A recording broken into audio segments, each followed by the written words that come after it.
আমাদের আমডাঙ্গা বিধানসভাতে প্রার্থী হচ্ছে কাসেম সিদ্দিকী সাহেব, তাই তো? আমি ওই গত কয়েকদিন আগে দেখছিলাম যে আমাদের আমডাঙ্গার প্রার্থী কাসেম সিদ্দিকী সাহেব বলছে আমি আমডাঙ্গাকে ঝাঁঝরা করে দেবো। দেখবেন ওই ইউটিউব বা ফেসবুকে আপনারা দেখবেন, বলছে আমডাঙ্গাকে ঝাঁঝরা করে দেবো। মানে কি আমডাঙ্গাকে ঝাঁঝরা করে দেবে? রাজনীতি তো অনেক বছর ধরে করছি আমরা, রাজনীতিতে আবার ঝাঁঝরা শব্দ আছে নাকি? বলছে আমডাঙ্গাকে আমি ঝাঁঝরা করে ছেড়ে দেবো। আরে ভাই, আর ঝাঁঝরা করিস না। তোর প্রাক্তনে তোর পূর্বসূরি যা করেছে আমডাঙ্গাকে, দিনের পর দিন লাশ ফেলেছে আমডাঙ্গার মাটিতে, দিনের পর দিন শত শত মানুষকে কেস দিয়ে জেলের মধ্যে রেখেছে। আমডাঙ্গার একটা গ্রামে দুজনকে 44 মাস জেলের ভিতরে থাকতে হয়েছিল সৌজন্যে তৃণমূল কংগ্রেসের এমএলএ রফিকুর রহমান। আর তুমি তার থেকেও এক কদমে গিয়ে বলছো আমি এবারে ঝাঁঝরা করে দেবো আমডাঙ্গাকে। আমডাঙ্গার মানুষ সেটা মেনে নেবে কিনা ভাবতে হবে। তারপরে বলছেন আমি রয়্যাল বেঙ্গল টাইগার, শুনেছেন তো? বলছে আমি রয়্যাল বেঙ্গল টাইগার। আরে বাপ রে বাপ, এ তো বন জঙ্গলে থাকার কথা, আবার পাড়ায় এসে গ্রামে এসে বলছে আমি রয়্যাল বেঙ্গল টাইগার। আবার গতকালকে আমি মমতা ব্যানার্জির সভা শুনছিলাম ভাঙড়ে, সে আবার বলছে আমি বাঘ আর আমার ডান হাত হচ্ছে শওকত। বলেছে না? শুনেছেন না শোনেননি? শুনেছেন তো? বলছে আমি বাঘ, আমার ডান হাত হচ্ছে শওকত। আমার একটা আস্তে আস্তে খুব ভালো কথা মনে পড়ছিল। আচ্ছা, বাঘ তো আমরা আরেকটা নামে চিনি, তাই না? বাঘ কোথায় থাকে? খাঁচায় থাকে না? আচ্ছা, বাঘ রাজনীতি কারা করে? মানুষ করে তো। আচ্ছা, বাঘকে কি বলে? মানে ভদ্র ভাষায় যদি কি বলে আপনারা বলুন না একটু, কি বলে? হ্যাঁ, কি বলে? পশু পশু পশু, তাই তো? ভালো কথাই পশু বলে তো। আচ্ছা, ও যদি বাঘ হয় আর এ যদি রয়্যাল বেঙ্গল টাইগার হয়, তাহলে আমরা কার সাথে লড়াই করছি? আমরা লড়াইটা কি মানুষের সাথে করছি? তো আমার গাড়িতে আস্তে আস্তে আমার মাথায় ঘুরছিল এটা, যে আমরা লড়াইটা মানুষের সাথে করছি। তো ও বলছে আমি রয়্যাল বেঙ্গল টাইগার, ও বলছে আমি বাঘ। আরে ভাই, এদের সঙ্গে লড়াই করছি। আর আমরা বলছি কি? আমরা বলছি আমরা গরিব খেটে খাওয়া শ্রমজীবী মেহনতি মানুষের প্রতীক নিয়ে লড়াই করছি। গরিব খেটে খাওয়া শ্রমজীবী মেহনতি মানুষের অধিকার প্রতিষ্ঠা করবার জন্য লড়াই করছি। প্রাধান্য দিতে হবে। বলছে শওকত আমার ডান হাত। আর এই কিছুদিন আগে যখন ওই দক্ষিণ চব্বিশ পরগনায় প্রশাসনিক মিটিং হচ্ছিল, তখন শওকত উঠে দাঁড়িয়ে বলছে দিদি জীবনতলায় একটা বাস স্ট্যান্ড দরকার। মমতা ব্যানার্জি বলছে তুই বস, বাস স্ট্যান্ড কি করবি? তুই তো বোমা বাঁধিস। মনে আছে? মনে আছে আপনাদের? বলে বস, তুই তো বোমা বাঁধিস। আর আমডাঙ্গার ওই বারাসাত হচ্ছে যে আমাদের ওই যে রবীন্দ্র ভবনে মিটিং হচ্ছে, প্রশাসনিক ভবন, তখন রফিকুর রহমান উঠে একটা কি বলতে গেছে, বলে তুই চুপ কর, আমডাঙ্গা না বোমডাঙ্গা। বোমটা খুব দিদির মনে পড়ে। ও বোমা বাঁধে আর আমডাঙ্গা না বোমডাঙ্গা, বুঝুন। হাবড়ায় মিটিং করছে মমতা ব্যানার্জি, বালুকে ডেকে নিয়ে বলছে আমার প্রিয় পাত্র, একে ভোট দেবেন তো? আরে কে প্রিয় পাত্র ওর? বুঝুন, আমি কথাটা কেন বলছি বুঝবেন। কে ওর প্রিয় পাত্র বুঝতে পারছেন? রেশন কেলেঙ্কারিতে গরিব মানুষের চাল ডাল গম চুরির জন্য দীর্ঘদিন জেলে থাকা একটা লোক হচ্ছে পশ্চিম বাংলার মুখ্যমন্ত্রীর প্রিয় পাত্র। আর যে হচ্ছে বোমা বাঁধে সে হচ্ছে মমতা ব্যানার্জির ডান হাত। তাহলে মমতা ব্যানার্জির চারিদিকে কারা থাকে বুঝতে পারছেন তো? কারা থাকে বুঝতে পারছেন? সেই দলকে ভোট দিতে হবে। এখানে তৃণমূল কংগ্রেসের নেতা যারা আছেন তারা শুনে রাখুন, তারা শুধুমাত্র নিজেদের স্বার্থের জন্য, নিজেদের পরিবারের আখের গোছাবার জন্য, নিজেদের সম্পদ বৃদ্ধি করবার জন্য রাজনীতি করছে। আর লাল ঝান্ডাওয়ালারা কখনো নিজের কথা ভাবে না। দীর্ঘ 34 বছর পশ্চিম বাংলায় সরকার চালাবার পরও আজকে অনেক আমাদের নেতা আছে মাঠে কাজ করে, আমাদের এমএলএ আছে রাস্তায় বসে হচ্ছে সবজি বিক্রি করে। সততার প্রতীক হচ্ছে এরা। তাই আসন্ন নির্বাচনে এই আমডাঙ্গায় যিনি প্রার্থী হয়েছেন, এর মাথার তার কেটে গেছে। ফুরফুরা আমাদের কাছে একটা দারুণ সম্মানের জায়গা। পশ্চিম বাংলার সংখ্যালঘু সম্প্রদায়ের মানুষ পশ্চিম বাংলার বাইরে বিভিন্ন রাজ্যের দেশের কাছে ফুরফুরা একটা শ্রদ্ধেয় জায়গা, সম্মান করে ধর্মর জায়গা। সেখান থেকে ছুটে চলে এসেছেন নির্বাচনী লড়াই করতে। কিন্তু এই কাসেম সিদ্দিকী বলেছিলেন, ওই নবান্ন কোম্পানি তুমি শোনো, তোমার মাথা থেকে পা পর্যন্ত সব চোর চোর চোর চোর চোর চোর বলেছিল না? বলেছিল কোন তৃণমূল মুসলমান মারা গেলে তার জানাজা হবে না, তাকে নবান্নে ফেলে দিয়ে আসতে হবে। তোমার সঙ্গে মমতার কি চুক্তি হলো ভাই? কি চুক্তি হলো বলো? তোমার সঙ্গে কি চুক্তি হলো মমতার? কাসেম ভাই তোমাকে বলতে হবে। তুমি আগের দিন বলছিলে তৃণমূলের সবাই চোর, আর পরের দিন তুমি তৃণমূলের দলে যোগ দিলে শুধু না প্রার্থী হলে। তোমাকে তো বলতে হবে কি চুক্তি হয়েছে। আমি শম্ভুদাকে বলছি শম্ভুদা চোর চোর চোর, এখন বলছি আর সকালে শম্ভুদার গলা জড়িয়ে বেড়াচ্ছি।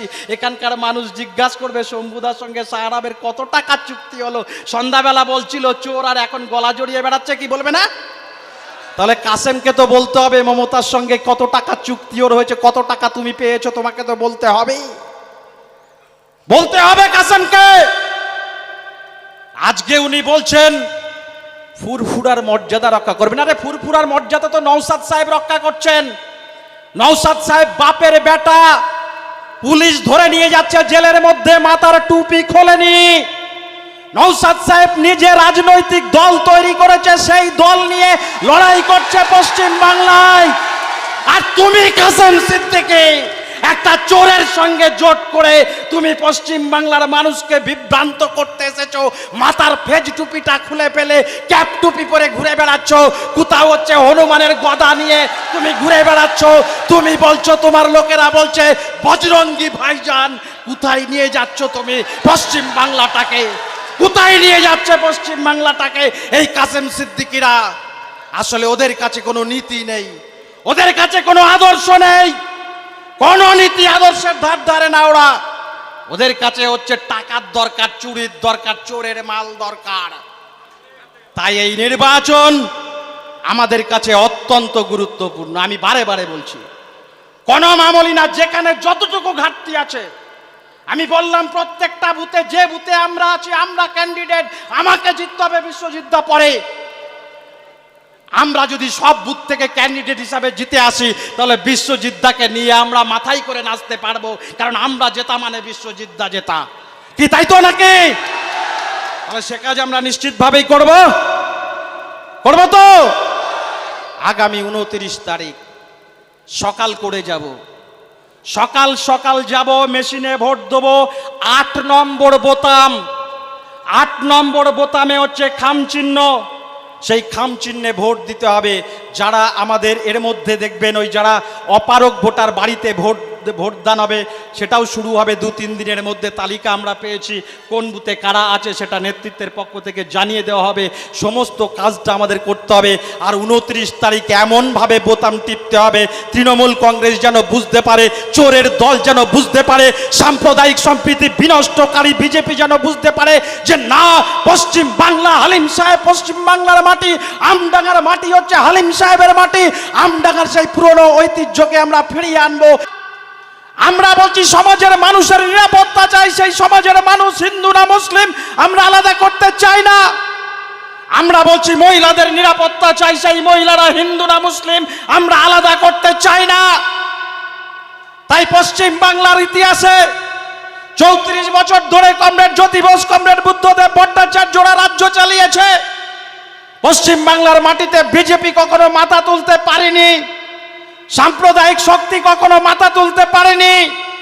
কমরেড জ্যোতিবাবু বলতেন, যদি কেউ সাম্প্রদায়িক দাঙ্গা বাঁধাতে আসে তাহলে হচ্ছে তাদেরকে গুলি করবে। মনে আছে 1984 সালে যখন ইন্দিরা গান্ধী খুন হয়, শিখ নিধনের চেষ্টা হয়েছিল, আমাদের রাজ্যে যাতে কোথাও দাঙ্গা না হয়। কমরেড জ্যোতি বোস সেদিন রাজ্যের পুলিশ কর্তাদের ডেকে বলেছিলেন কোথাও দাঙ্গা হবে না, কোথাও দাঙ্গা যেন না হয়। সেদিন পুলিশ কর্তারা বলেছিলেন, রাজ্যের ডিজিরা বলেছিলেন, স্যার যদি দাঙ্গা করে কি করব? বলেছিল গুলি চালাবে, গুলি। দাঙ্গাবাজদের কোনো রং হয় না, দাঙ্গাবাজদের কোনো ধর্ম হয় না, গুলি চালাবে, গুলি। আর আমাদের 2006 সরকার চলবার সময় যখন কলকাতার পার্ক সার্কাসে ইদ্রিস আলীরা দাঙ্গা বাঁধাবার চেষ্টা করেছিল, ওই যে তসলিমা নাসরিনের সেই কথাকে নিয়ে, সেদিন বুদ্ধদেব ভট্টাচার্য বলেছিলেন যারা মন্দির ভাঙতে যাবে, যারা মসজিদ ভাঙতে যাবে, তাদের মাথাটা ভেঙে গুড়িয়ে দেওয়া হবে। একথা বলার হিম্মত কমরেড জ্যোতি বোস, কমরেড বুদ্ধদেব ভট্টাচার্যরা রাখে। আর মমতা ব্যানার্জির সময়ে আমরা কি দেখছি? মমতা ব্যানার্জির সময়ে আমরা দেখছি যে বিজেপির নেতা প্রাক্তন তৃণমূল নেতা শুভেন্দু অধিকারী বলে যে 2026 সালে যে কটা মুসলমান এমএলএ জিতে বিধানসভায় আসবে তাদেরকে চ্যাংদোলা করে রাস্তায় ফেলে দেওয়া হবে। রাজ্যের মুখ্যমন্ত্রী তার বিরুদ্ধে কোনো ব্যবস্থা গ্রহণ করে না। আমরা বলছি যদি লাল ঝান্ডার মুখ্যমন্ত্রী কলকাতার মসনদে বসে থাকতো তাহলে একথা বলার হিম্মত ওদের হতো না, শুভেন্দু অধিকারীদের হতো না। আবার আমরা উল্টো দিকেও দেখি যখন হুমায়ুন কবির বলে যে মুর্শিদাবাদে 70 আর 30 ভাগ্যে কেটে গঙ্গায় ভাসিয়ে দেব, তখনও মুখ্যমন্ত্রী কোনো কথা বলে না, বরং মুখ্যমন্ত্রী তার সঙ্গে চুক্তি করে যে কিভাবে হচ্ছে অধীর এবং সেলিমকে হারানো যায়। তাহলে বিজেপি যেমন সাম্প্রদায়িক দল, তৃণমূল কংগ্রেসও সাম্প্রদায়িক দল। আমরা বলছি, দায়িত্ব নিয়েই বলছি, তৃণমূল কংগ্রেস সাম্প্রদায়িক দল। যারা হিন্দু নিয়ে রাজনীতি করে, যারা মুসলিমদের নিয়ে রাজনীতি করে, তারা হচ্ছে সাম্প্রদায়িক। আর আমরা বামপন্থীরা বরাবর সাম্প্রদায়িকতার বিরুদ্ধে। আপনাদের মনে আছে 34 বছর পশ্চিম বাংলায় বামফ্রন্ট সরকার চালিয়েছে। 34 বছর পশ্চিম বাংলায় বিজেপি মাথা তুলতে পারেনি। পশ্চিম বাংলার বিধানসভায় একজন এমএলএ বিজেপি জেতেনি। পশ্চিম বাংলার ইতিহাসে একজন এমপি জেতেনি 34 বছরে। হ্যাঁ, একবার জিতেছিল অশোকনগর থেকে বাই ইলেকশনে একজন এমএলএ জিতেছিল, কিন্তু 6 মাস পরে আবার হেরে বাড়ি চলে গিয়েছিল। 1998 সালে এই তৃণমূল আর এই বিজেপি জোট করে লোকসভা নির্বাচন করেছিল, 2টো আসন জিতেছিল, দমদম আর কৃষ্ণনগর। পরের নির্বাচনেই তারা হেরে বাড়ি ঢুকে গিয়েছিল, আর বেরোতে পারেনি। আজকে তৃণমূল কি রাজনীতি করছে বলুন তো? সংখ্যালঘু এলাকায় তৃণমূল গিয়ে বলছে ভোটটা আমাদের দেবেন, অন্য জায়গায় যদি দেন তাহলে কিন্তু বিজেপি চলে আসবে, বলছে না? সংখ্যালঘু এলাকায় একটাই প্রচার, ভোট যদি অন্য জায়গায় দেন তাহলে কিন্তু বিজেপি চলে আসবে। বিজেপির ভয় দেখাচ্ছে। আর আপনারা লক্ষ্য করেছেন কিছুদিন আগে ওই যে ভাঙড়ে তৃণমূলের ক্যান্ডিডেট হচ্ছে শওকত মোল্লা, কার বাড়ি গিয়ে মিটিং করছিল? বিজেপির প্রার্থীর বাড়িতে ঢুকে মিটিং করছিল না? আর ওদিকে ওই যে বিজেপির প্রাক্তন সভাপতি, ওই যে মন্ত্রী কি যেন ওর নাম, আরে ওর নামটা কি বলেন না, ওই যে বিজেপির প্রাক্তন সভাপতি সুকান্ত মজুমদার কি বলছেন? বলছে তৃণমূলে ভোট দিন কিন্তু সিপিএম কে ভোট দেবেন না, বলেছে, শুনেছেন? বলছে প্রয়োজনে তৃণমূলকে ভোট দিন। তাহলে এদিকে তৃণমূলের এমএলএ বিজেপির প্রার্থীর বাড়িতে গিয়ে সভা করছে, আর বিজেপির প্রাক্তন সভাপতি বর্তমান এমপি তিনি বলছেন প্রয়োজনে তৃণমূলে ভোট দাও কিন্তু সিপিএম আইএসএফ এ ভোট দেওয়া যাবে না। ছোট যে বিজেপির ভয় দেখাচ্ছে তৃণমূল। এই বিজেপির জন্ম হয়েছিল, এই তৃণমূলের জন্ম হয়েছিল বিজেপির গর্ভে। 1998 সালে যেদিন তৃণমূলের জন্ম হয়েছিল সেদিন আমাদের পার্টির নেতারা বলেছিল মহারাষ্ট্রের নাগপুরে বিজেপির গর্ভে হচ্ছে তৃণমূলের জন্ম হয়েছে। সেদিন অনেকেই বিশ্বাস করেনি, কিন্তু এখন যখন বিজেপির রাজ্য সভাপতি বলছেন যে যদি অটল বিহারী বাজপেয়ী আর এল কে আদবানি না থাকতো তাহলে তৃণমূল কংগ্রেসের জন্ম হতো না, তখন মানুষ হয়তো খানিকটা বিশ্বাস করছে। গত 1 সপ্তাহ আগে আমি দেখছিলাম ওই এবিপি আনন্দে বিতর্ক অনুষ্ঠানে তৃণমূলের নেতা বিজেপির নেতা রাজু বন্দ্যোপাধ্যায় প্রকাশ্য বলছেন যদি বিজেপি না থাকতো তাহলে তৃণমূলের জন্ম হতো না। আজকে তৃণমূল হচ্ছে বিজেপির ভয় দেখাচ্ছে। আমাদের মনে আছে ভারতবর্ষের প্রধানমন্ত্রীর নাম অটল বিহারী বাজপেয়ী, বিজেপির নেতা, আর ভারতবর্ষের রেলমন্ত্রীর নাম মমতা ব্যানার্জি, তৃণমূলের নেতা। আমাদের মনে আছে ভারতবর্ষের প্রধানমন্ত্রীর নাম বিজেপির নেতা অটল বিহারী বাজপেয়ী, আর ভারতবর্ষের কয়লা মন্ত্রীর নাম মমতা ব্যানার্জি, তৃণমূলের নেতা। ভুলে গেছেন পশ্চিম বাংলার মানুষ, ভুলে গেছে ভারতবর্ষের মানুষ। তাই আজকে পশ্চিম বাংলার মানুষকে বিজেপির ভয় দেখানো হচ্ছে। আমরা বলছি বিজেপির ভয় বামপন্থীদের দেখাতে হবে না, বিজেপির ভয় আইএসএফ এর কর্মীদের দেখাতে হবে না। বিজেপিকে আমরা চিনি, আমরা জানি বিজেপি ভারতবর্ষকে কি করতে চায়। আরএসএস থেকে জন্ম নেওয়া বিজেপি, তাদের সংগঠন কি, গঠনতন্ত্র কি, কি লক্ষ্য, তাদের মতাদর্শ কি আমরা জানি। কিন্তু তৃণমূল এই বিজেপিকেই হাতেই পশ্চিম বাংলা ছেড়ে দিতে চায়। সেই সময়ে দাঁড়িয়ে আজকের এই নির্বাচনটা কোনো মামুলি নির্বাচন না। চিৎকার চেঁচামেচি হই হুল্লোড় করলেই নির্বাচন হবে না। বুঝবেন, গত 2011 সালের পর থেকে 2026 সাল 15 বছর পশ্চিম বাংলায় তৃণমূল কংগ্রেস সরকার চালাচ্ছে। এই সময়কালের মধ্যে গোটা পশ্চিম বাংলায় যা ঘটেছে তা পশ্চিম বাংলার মানুষের জানা। যারা বলছে তৃণমূল আর বিজেপির মধ্যে দ্বন্দ্ব আছে তাদেরকে মনে করিয়ে দিতে চাই 2012 সালের শেষ থেকে যখন পশ্চিম বাংলায় সারদা কেলেঙ্কারি সামনে আসে, যখন নারদা স্ট্রিং অপারেশন কান সামনে আসে, বালি কেলেঙ্কারি, কয়লা কেলেঙ্কারি, পাথর কেলেঙ্কারি থেকে শুরু করে শিক্ষা কেলেঙ্কারি, চাকরি কেলেঙ্কারি, একের পর এক কেলেঙ্কারি যা হয়েছে সবকটা তদন্ত করেছে ইডি এবং সিবিআই। আর ইডি আর সিবিআই পরিচালনা করে হচ্ছে দিল্লির সরকার, বিজেপির সরকার পরিচালনা করে। যখনই আপনারা দেখবেন তৃণমূল কংগ্রেস বিপদে পড়েছে, মমতা ব্যানার্জি দিল্লি ছুটে গেছে, মোদির সঙ্গে বসে সভা করেছে, তারপরে আর কোনো তৃণমূল নেতার গায়ে হাত পড়েনি। হ্যাঁ, কয়েকদিন জেল খাটতে হয়েছে, তারপরে জেল থেকে বাইরে বেরিয়ে এসে আরামসে ঘুরে বেড়াচ্ছে। আমরা দেখেছি এই সময়কালের মধ্যে, আমি বেশি সময় না নিয়ে বলি, সর্বশেষ যে কেলেঙ্কারি আপনারা দেখলেন যে হচ্ছে এই নির্বাচন ঘোষণার কিছুদিন আগে কলকাতার আইপ্যাকের অফিসে হচ্ছে ইডি হানা দিয়েছে সকালবেলা। আর সেই ইডি যখন হানা দিয়েছে সেখানে ছুটে চলে গেল মমতা ব্যানার্জি, রাজ্যের মুখ্যমন্ত্রী। আচ্ছা বলুন, যখন ইডি হানা দেয়, ইডি হচ্ছে কেন্দ্রীয় সংস্থা, সরকারের একটি সংস্থা যা হচ্ছে ভারতবর্ষের অর্থমন্ত্রী নিয়ন্ত্রণাধীন। সেখানে যখন ইডি রেড করতে গেছে, বিশাল কেন্দ্রীয় বাহিনী নিয়ে গেছে, কোনো মানুষ সেখানে যেতে পারবে না, একজন মানুষের সেখানে ঢোকার ক্ষমতা নেই। কিন্তু আমরা অবাক হয়ে দেখলাম রাজ্যের মুখ্যমন্ত্রী হিসাবে নয়, তৃণমূল কংগ্রেসের নেত্রী হিসাবে সেখানে ঢুকে গেলেন। আর ঢুকে গেলেন তো গেলেন শুধু না, সেখান থেকে ইডির অফিসারদের হাত থেকে ফাইল ছিনিয়ে নিয়ে বাইরে চলে আসলেন। আপনারা লক্ষ্য করেছেন পশ্চিম বাংলার কোনো মানুষের ক্ষমতা নেই। গোটা এলাকা যখন কেন্দ্রীয় বাহিনী দ্বারা নিবসিত, তখন সেইখানে হচ্ছে ঢুকে গিয়ে তিনি হচ্ছেন ফাইল ছিনিয়ে নিয়ে চলে আসবেন, বাইরে এসে প্রেস করছেন। তারপরে ইডি দেখানোর চেষ্টা করলো আমরা মমতাকে সহজে ছাড়বো না, আমরা এর নামে কেস করব। হ্যাঁ, কেস করেছে, কিন্তু এখনো পর্যন্ত আপনারা দেখেছেন গোটা পশ্চিম বাংলার মানুষ টিভির পর্দার দিকে তাকিয়েছিল। এই যে ফাইল কেলেঙ্কারি হলো, আর ইডি এবং কেন্দ্রীয় সরকার যে হুঙ্কার ছাড়ছে, তাতে মমতা বোধহয় এই জেলে চলে যায়, এই জেলে চলে যায়, এই জেলে চলে যায়। আমাকে অনেকে জিজ্ঞাসা করেছিল, দাদা কি হবে? আমি বললাম কিচ্ছু হবে না, কিচ্ছু হবে না এখানে।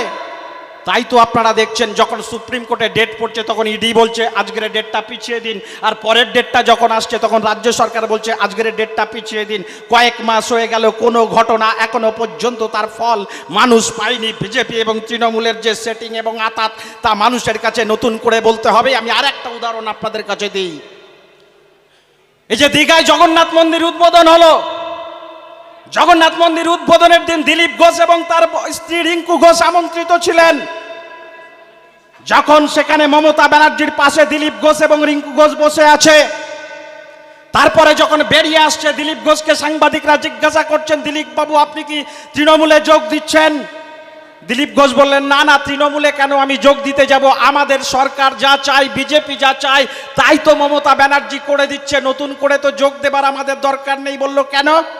বলল বিজেপি তো চাই ভারতবর্ষে মন্দির করতে, বিজেপি তো চাই ভারতবর্ষ হিন্দু ধর্ম পরিণত করতে, হিন্দু রাষ্ট্র করতে। মমতা ব্যানার্জি তো তাই করে দিচ্ছে। আর মমতা ব্যানার্জি গর্বের সঙ্গে বলছে আমি সরকারের টাকায় জগন্নাথ মন্দির করেছি, আমি সরকারের টাকায় হচ্ছে যে স্কাই ওয়াশ করেছি, আমি সরকারের টাকায় হচ্ছে দুর্গাঙ্গন করব, আমি সরকারের টাকায় বারুইপুরে হনুমান মন্দির করব, আমি সরকারের টাকায় হচ্ছে শিলিগুড়িতে সবচাইতে ভারতবর্ষের মধ্যে বড় মহাকাল মন্দির করব। আমরা বলছি এই সরকারটা কাদের সরকার? যে সরকার গরিব শ্রমজীবী কৃষক মানুষের কথা ভাবে না, সরকারের কোষাগারের টাকা থেকে মন্দির তৈরি করে, এই সরকার কখনো নিরপেক্ষ সরকার হতে পারে না। তাই আমি সবার শুরুতে বলেছিলাম তৃণমূল কংগ্রেস চরম সাম্প্রদায়িক। আজকে পশ্চিম বাংলার মাটিতে দাঁড়িয়ে বড় লড়াইয়ের সামনে আমরা হাজির হয়েছি। আমি বলছি, বারে বারে বলছি, এই কটা দিন আছে, আজকে 19 তারিখ, 29 তারিখে নির্বাচন। 29 তারিখের পরে আপনি যত যাই করুন না কেন আর কোনো কিছু করতে পারবেন না। কপাল টুকে মরে গেলেও আর কিছু করতে পারবেন না। আবার মাঝখানের 5 বছর যত দুর্ঘটনা ঘটুক না কেন, হাজারটা অভয়াকাণ্ড ঘটুক না কেন, হাজারটা চাকরি চুরি হোক না কেন, আপনি মিছিল করতে পারবেন, আপনি মিটিং করতে পারবেন, আপনি প্রতিবাদ করতে পারবেন, আপনি রাস্তা অবরোধ করতে পারবেন, কিন্তু এই সরকারটাকে পরিবর্তনের সুযোগ কিন্তু পাবেন না। সরকার পরিবর্তনের সুযোগ হচ্ছে 5 বছর পর পরই আসে। সেই 5 বছর পরে এই 10টা দিন অত্যন্ত গুরুত্বপূর্ণ, প্রত্যেকের কাছে এটা বুঝবেন। যদি হইল্লোড় করে কাটিয়ে দিই, যদি শুধু নাচানাচি করে কাটিয়ে দিই, তাহলে আবার পরবর্তী 5 বছর আপনাকে আফসোস করতে হবে। তাই এই 10টা দিন আমাদের কাছে অত্যন্ত গুরুত্বপূর্ণ। বুথে প্রত্যেকটা মানুষের কাছে, প্রত্যেকটা বাড়িতে গিয়ে আমাদের কথা বলতে হবে। একটা বুথে যা ভোট আছে তার 50% ভোট আমাদের পক্ষে নিয়ে আসতে হবে। না বিজেপি, না তৃণমূল, বাম আইএসএফ এর জোটকে ভোট দিতে হবে। বিশ্বজিৎ মাইতিকে খামচিহ্নে ভোট দিয়ে জয়যুক্ত করতে হবে।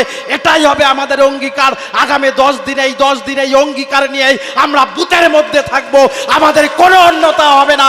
এই প্রতিজ্ঞা আমাদের আজকের সভা থেকে নিতেই হবে, অন্য কোনো উপায় নেই। ঘুমিয়ে কাটাবেন না।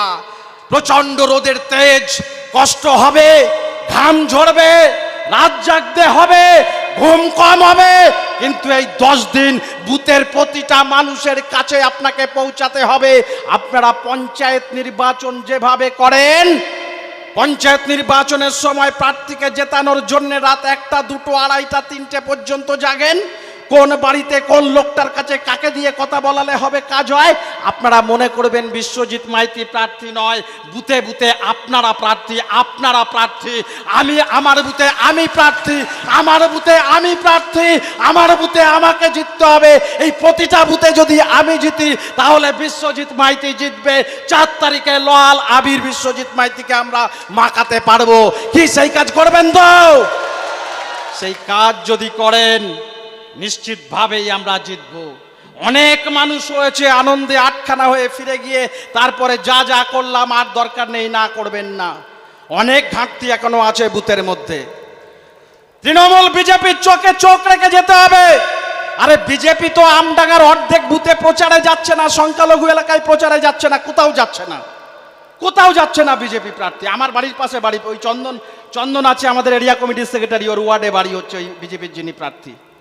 হিসাব মতো এক পাড়ায় থাকি আমরা, কোথাও যাচ্ছে না।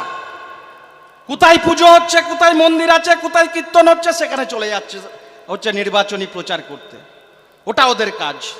আমি শুরু করেছিলাম যে কথা বলে আমরা মানুষের রাজনীতি করি।